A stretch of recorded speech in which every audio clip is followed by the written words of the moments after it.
శివుడు వాడిన త్రిశూలం ఇప్పటికీ భూమి మీదే ఉందని మీకు తెలుసా?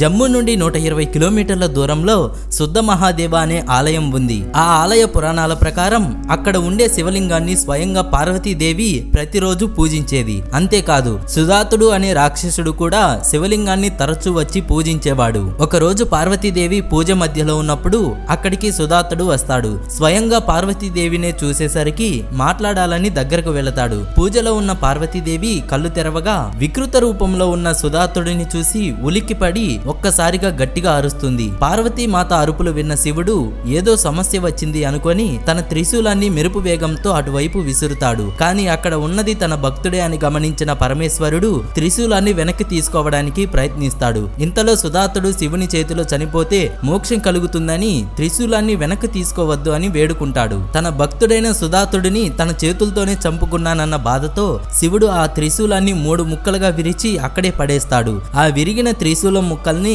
ఆలయంలో ప్రతిష్ఠించారు. మీరు శివభక్తులైతే శివయ్య అని కామెంట్ చేయండి.